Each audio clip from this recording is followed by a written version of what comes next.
Hey, what's up everybody? So I wanted to make a quick video talking about recent events in regards to 7-OH, which is 7-hydroxymitragine. You might have heard or seen some stuff in the news, and I just wanted to kind of just talk about briefly and just give my opinion, not like, I'm a professional or like my opinion is like the right opinion, but I don't know, I just want to talk about it because I think it's an interesting topic, and please comment. I would love to, if you disagree with me or if you agree with me, please comment, let me know. Curious as to what your thoughts are, because I think it's pretty crazy that the FDA is really strongly considering making 7-hydroxymitragine Schedule 1, which is completely illegal. And from what I read too, credit card processors might be restricting payment on 7-hydroxymitragine as well. So to give a little context for those that might not be familiar with what 7-OH is, it's one of the two compounds or two alkaloids found in kratom, or some people say kratom, I say kratom, which is a tree, specifically the dried and ground up leaves of a tree in Southeast Asia. And normally for quite a long time it's been available as that powder. So the dried, cut up, it's like powderish. And that's how it has been consumed for quite a long time. Then they started having extracts, which had a higher concentration of the 7-hydroxymitragine and mitragine.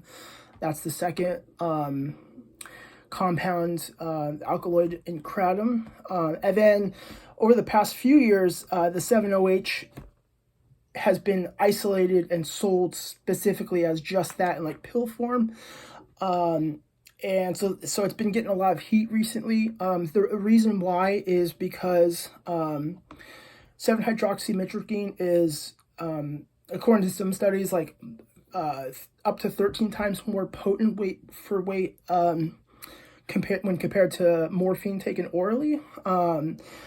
Even if it's not quite 13 times, it's at least stronger, milligram per milligram, 2 milligram of morphine. And so that's why it's kind of a big deal that they're selling this like concentrated, specifically isolated product that contains only 7-OH. Because in kratom, there's definitely risks or concerns about, addiction and physical dependence. But the 7-OH and mitragine are in pretty low concentrations in the kratom leaf, where it's not such a big deal, but these companies or the smoke shops and other stores selling the specifically concentrated 7-OH is pretty big deal, because it's so potent. I think even in its just concentrated form, there's less risks of like overdose or respiratory depression. I wouldn't say it's necessarily safe, but might carry a little less risks in that regard than traditional opioids, because the molecule itself is structured quite a bit different from traditional opioids. But it's been getting a lot of flack recently, and like I said, the FDA sounds like it's most likely going to happen. I don't know when, possibly soon. Being made Schedule 1. It sounds like they're just gonna Schedule 1 the 7-hydroxymitragine products, but I'm curious if that's also going to apply to regular kratom. From what I read, it sounds like they're not going to make regular kratom illegal, but if they schedule 7-hydroxymitragine, if they make it Schedule 1, I guess you could then argue, well, it's present in some concentration in the kratom, and therefore that should be illegal too. So I'm really curious as to what's going to happen with that. And even if it doesn't happen anytime soon, the credit card processors, it sounds like they're most likely going to restrict the sales of 7-OH pretty soon. I read that maybe as soon as August 15th. So 3 days from now, today's the 12th. So that's pretty crazy. I mean, I understand, the concerns for addiction and physical dependence. I mean, I've struggled in the past with one of the substances I had a hard time quitting was kratom, because I did develop a physical dependence on it. And when I tried to quit and stop taking it, I would experience withdrawal symptoms. I wouldn't say they were as severe as withdrawal from other opioids, but it still was not very pleasant. Kind of the traditional withdrawal symptoms, sweatiness, agitation, anxiety. For me, I had really bad pain in my lower extremities, really bad restlessness, especially at night, nausea, just a whole bunch of unpleasant symptoms, which made it to quit. So I can imagine I've never taken 7-hydroxymitragine before, but because it's, like I said, it's kind of been more of a more recent thing. So I've fortunately never had experienced that, and but I can imagine the withdrawal from that, the dependence that forms, and the subsequent withdrawal is even more challenging than just regular kratom leaf. So, all that being said, and again, I would love to hear your opinions. Please comment down below. But I'm against, and I've talked about this with nitrous oxide too, because some people have argued that nitrous oxide is dangerous. It's addictive. It's, can be very destructive for some people, and it should not be sold in smoke shops. Or even as going as far as I've seen some people want to just outright ban it as well, make it Schedule 1. I don't think that'll ever happen, because there's other practical applications for nitrous oxide, like dentistry, and just making whipped cream legitimately, so coffee shops and stuff like that, restaurants. But even so, with that, even I'm really against. I really strongly, and especially even despite my experiences, my hardships caused from addiction to nitrous oxide and kratom, I'm really against making any of that illegal, or reducing the ability to purchase it.